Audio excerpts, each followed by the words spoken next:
समाजवाद, साम्यवाद और रूस की क्रांति पाठ का नाम है। यह पूरा पाठ समाजवाद और साम्यवाद और रूस में जो क्रांति हुई, जो परिवर्तन हुआ, उसी पर केंद्रित है। तो इस पाठ का हम प्रश्न और उत्तर करेंगे जो बिहार बोर्ड कक्षा 10 के विद्यार्थियों के लिए महत्वपूर्ण होगा। तो पहला प्रश्न है, इंग्लैंड में समाजवाद का जनक किसे माना जाता है? तो रॉबर्ट ओवेन को उनका जनक माना जाता है।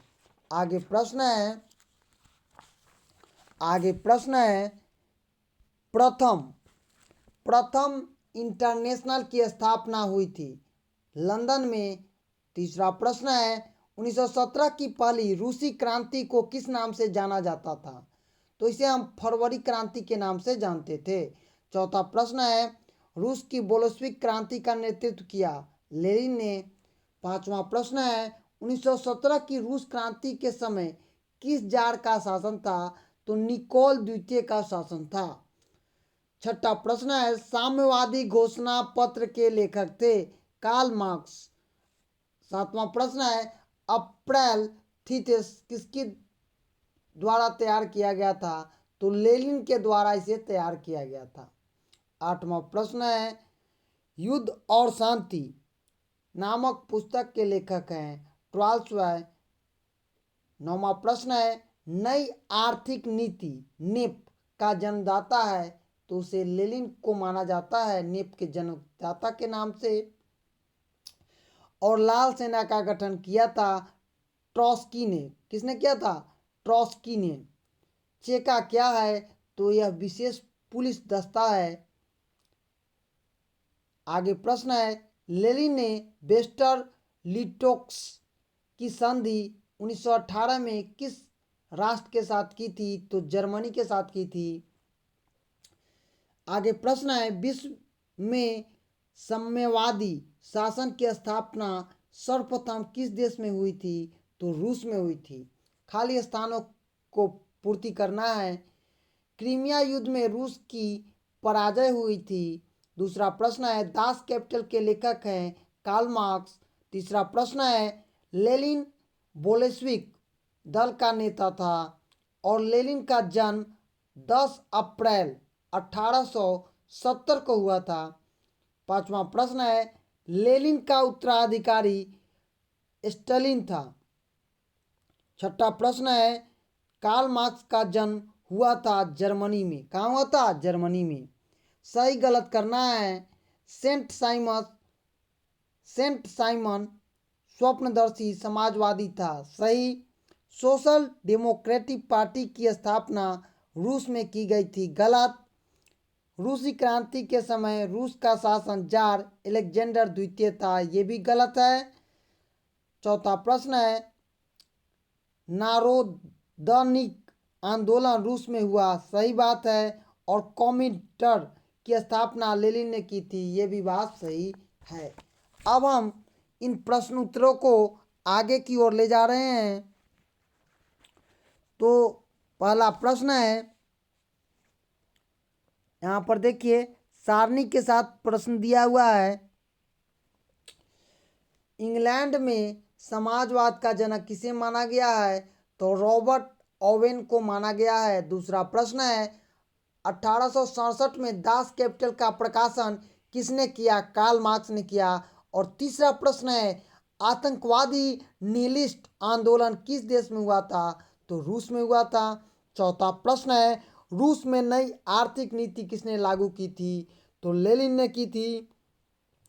पांचवा प्रश्न है गलासोनोस और पेट्रोस्त्रिका की नीति किसने लागू की जिससे सोवियत संघ का विघटन हुआ? मिखाइल जोवा ने। आगे है मिलान करना है। तो देखिए पहला है कम्युनिस्ट मैन्युफेस्टो, तो कार्ल मार्क्स एंगल। दूसरा है करेनेस्की, तो उत्तर लिखेंगे मेसोविक दल का नेता। तीसरा है डुयूमा रूस संसद।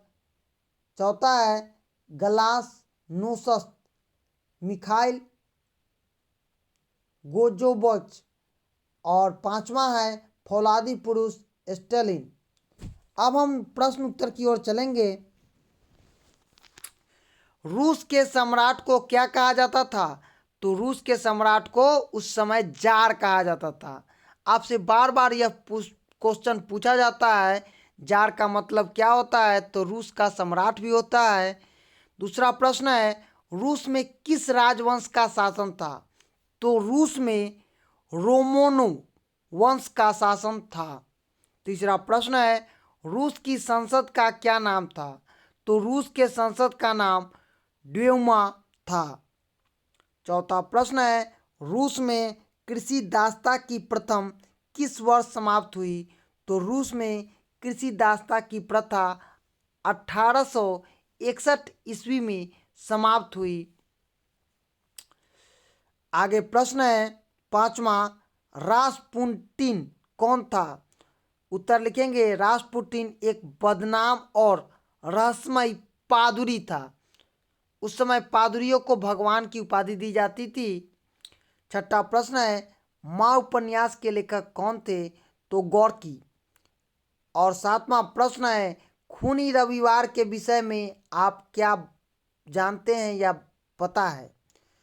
उत्तर लिखेंगे, 9 जनवरी 1905 में सेंट पीटर्सबर्ग में निहत्थे जनता के प्रदर्शन पर रूस ने गोली चलाई, जिससे हजारों लोग मारे गए। इसी घटना को हम खूनी रविवार या लाल रविवार के नाम से भी जानते हैं। आगे प्रश्न है, समाजवादी दर्शन क्या है? उत्तर लिखेंगे, समाजवाद उत्पादन में मुख्यतः निजी, याद रखिएगा, निजी स्वामित्व की जगह सामूहिक स्वामित्व या धन के समान वितरण पर जोर देता है। समाजवादी शोषण मुक्त समाज की स्थापना चाहता है, क्योंकि किसी का भी समाजवाद यह नहीं चाहता है कि उसका शोषण हो। इसीलिए हमारे भारत में समाजवाद का ही एक रूप लोकतंत्र है। समाजवादी व्यवस्था एक ऐसी अर्थव्यवस्था है जिसके अंतर्गत, मतलब इसके अंतर्गत उत्पादन के सभी साधन, कारखाने और विपणन सरकार का एकाधिकार हो। ऐसी व्यवस्था में उत्पादन निजी लाभ के लिए न होकर सारे समाज के लिए होता है। इसका एक सबसे अच्छा उदाहरण विद्यालय है, जहाँ पर आप हर समाज के लोगों को, हर तबके के लोगों को पढ़ते देखते हैं, क्योंकि वहाँ पर आप जातिवाद नहीं कर सकते हैं। दूसरा प्रश्न है, रॉबर्ट ओवेन का संक्षिप्त परिचय दे। उत्तर लिखेंगे, इंग्लैंड में समाजवाद का प्रवर्तक या उस समय का सबसे अच्छा नेता समाजवाद का रॉबर्ट ओवेन को माना जाता है। इंग्लैंड में औद्योगिक क्रांति के परिणाम स्वरूप श्रमिकों के शोषण को रोकने हेतु ओवेन ने एक आदेश समाज में स्थापित करने का प्रयास किया। उन्होंने दबे हुए, कुचले हुए लोगों और श्रमिकों के लिए क्या किया? काम किया। उन्होंने स्कॉटलैंड में न्यू लुलीमार्क नामक स्थान पर एक आदर्श कारखाना और मजदूरों के आवास की व्यवस्था की। उसमें श्रमिकों को अच्छा भोजन, आवास और उचित मजदूरी देने की व्यवस्था की गई है।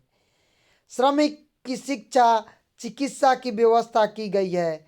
साथ ही साथ काम के घंटे और बाल मजदूरी को समाप्त कर दिया। ओवेन ने इस प्रयास से मुनाफा में वृद्धि हुई, इससे वह संतुष्ट हुआ। और हमारे यहाँ भी एक कंपनी है जिसका नाम टाटा है, वह भी अपने श्रमिकों को बहुत मानता है।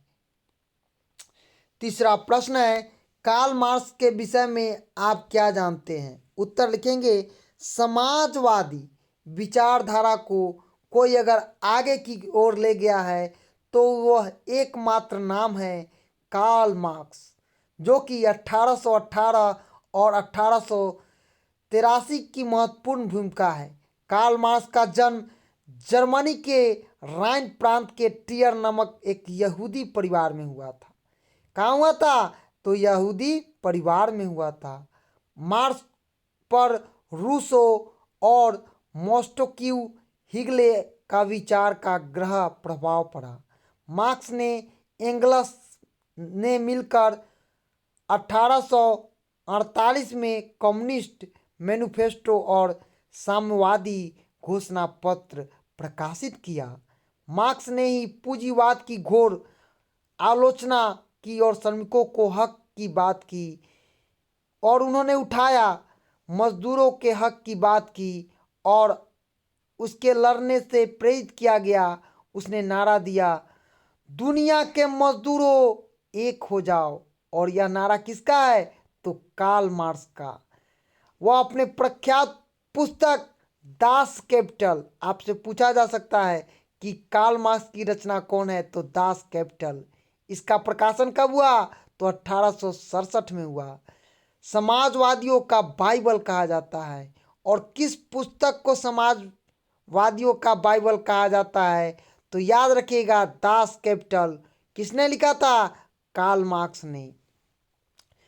कार्ल मार्क्स दर्शन साम्यवाद के नाम से भी विख्यात हैं। आपसे ये भी क्वेश्चन पूछा जा सकता है कि दर्शन साम्यवाद के नाम से कौन व्यक्ति प्रख्यात है? तो याद रखिएगा, एक ही नाम, कार्ल मार्क्स।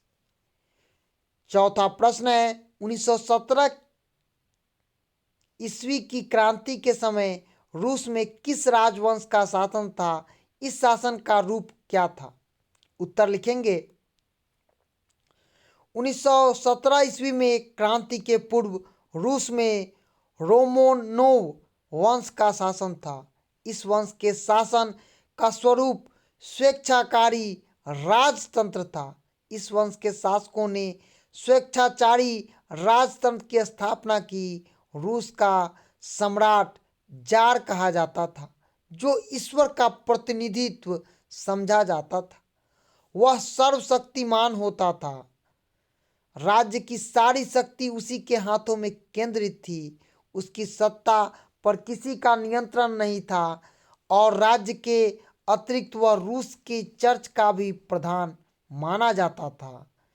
राज्य के अतिरिक्त वह रूसी चर्च का भी वह प्रधान था, और प्रजा उसे जार और उनके अधिकारों से भयभीत त्रस्त रहती थी, क्योंकि राजतंत्र में राजा जो भी निर्णय लेता है वह अपने लिए लेता है। पांचवा प्रश्न है, निहिलिस्ट से आप क्या समझते हैं? रूस पर इसका क्या प्रभाव पड़ा? उत्तर लिखेंगे। रूसी नागरिकों का एक वर्ग ऐसा था जो चाहता था कि रूस में सुधार आंदोलन उनके जार के द्वारा, उनके सम्राट के द्वारा किया जाए, लेकिन जार अलेक्जेंडर द्वितीय ने कोई काम नहीं किया और कार्यक्रम भी नहीं चलाए। परंतु इससे सुधारवादी संतुष्ट नहीं हुए। इसमें से कुछ ने निहिलिस्ट आंदोलन प्रारंभ किया। ये निहिलिस्ट के नाम से जाने जाते हैं। ये स्थापित व्यवस्था को आतंकवाद का सहारा लेकर, निहिलिस्ट मतलब समझिए आतंकवाद का सहारा लेकर समाप्त करना चाहते थे। 1881 में जार अलेक्जेंडर द्वितीय की हत्या निहिलिस्टों ने कर दी। इन निहिलिस्टों के विचारों से प्रभावित होकर क्रांतिकारी जारशाही के विरुद्ध एकजुट होने लगे, और सम्राट लोग एकजुट हो रहे थे, क्योंकि यह क्या था? मारने पीटने वाला एक दल था, जिसको आतंकवादी भी हम कह सकते हैं। छठा प्रश्न है, बौद्धिक जागरण ने रूस क्रांति को किस प्रकार प्रभावित किया? उत्तर लिखेंगे। 19वीं शताब्दी के उत्तरार्ध में रूस में बौद्धिक जागरण हुआ, जिसमें लोगों ने निरंकुश राजतंत्र के विरुद्ध बगावत करने की वो प्रेरित कर दिया। उनके विख्यात लेखकों और बुद्धिजीवी लोगों ने टॉल्स्टॉय, ईरान, तुगवेन, फोएदार, दोस्तोयेव्स्की, मैक्सी गोर्की ने अपनी रचनाओं द्वारा अन्यथा और भ्रष्ट राजनीतिक व्यवस्था का विरोध कर कर एक प्रगतिशील समाज के निर्माण का आह्वान किया। रूस लोग संभवतः किसान और मजदूर कार्ल मार्क्स के दर्शन से गहरे रूप से प्रभावित हुए। वह शोषण और अत्याचार के विरुद्ध संघर्ष करने को तत्पर होते थे और हमारे यहाँ भी उसी प्रकार का क्या था व्यवहार होता था अंग्रेजों के द्वारा। तो हमारे नेता लोग क्या किए, बहुत सारी रचनाएं रचे। उसी में से एक रचना रामधारी सिंह दिनकर का जनतंत्र का जन्म है। आगे प्रश्न है 7वां, मोल्शेविक और बोल्शेविक के बीच विषय में आप लिखे। 19वीं शताब्दी के उत्तरार्ध में रूस में राजनीतिक दलों का उत्कर्षण हुआ, मतलब राजनीतिक दल आने लगे। कार्ल मार्क्स के एक प्रशंसक और समर्थक लेखिनविक ने 1883 में रूस सोशल डेमोक्रेटिक पार्टी की स्थापना की। इस दल ने मजदूरों के संघर्ष के लिए संगठन प्रारंभ किया और 1903 में संगठन के मुद्दों को लेकर सोशल डेमोक्रेसी पार्टी दो दलों में विभक्त हो गई। एक हो गया मोल्शेविक अल्पमत वाले और एक हो गया बोल्शेविक जो बहुमत वाले। मोल्शेविक संविधान रूप से देश के राजनीतिक परिवर्तन चाहते थे तथा मध्यवर्गीय क्रांति के समर्थक थे, परंतु बोल्शेविक उसे संभव नहीं मानते थे तथा क्रांति के लिए परिवर्तन चाहते थे। इससे मजदूरों पर विशेष भूमिका थी। 8वां प्रश्न है रूस के प्रति क्रांति क्यों है, बोल्शेविक सरकार ने इसका सामना कैसे किया। उत्तर लिखेंगे बोल्शेविक क्रांति की नीतियों से वैसे लोग विग्र हो गए जिनकी संपत्ति और अधिकार की नई सरकार छीन रही थी। अतः सामंत, पादरी, पूंजीपति, नौकरशाही सरकार के विरोध बन गए और वे सरकार का तख्ता पलटने का प्रयास किया। उन्होंने विदेशी सहायता भी प्राप्त की, लेकिन लेनिन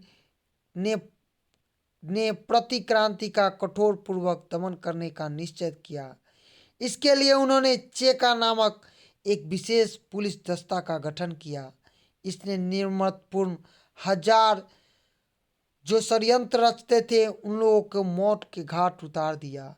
चेका के लाल आतंक के षड्यंत्रकारियों को कमर तोड़ दी और उनके द्वारा यह पूरी लड़ाई को जीत लिया गया। तो आज हम लोग बिहार बोर्ड समाजवाद, साम्यवाद और रूस की क्रांति जो कि इतिहास सब्जेक्ट है कक्षा 10 का प्रश्न और उत्तर किए हैं जो अति महत्वपूर्ण परीक्षा के दृष्टिकोण से होगा। तो चैनल को सब्सक्राइब करें, लाइक करें और अपना कमेंट जरूर लिखिए। धन्यवाद।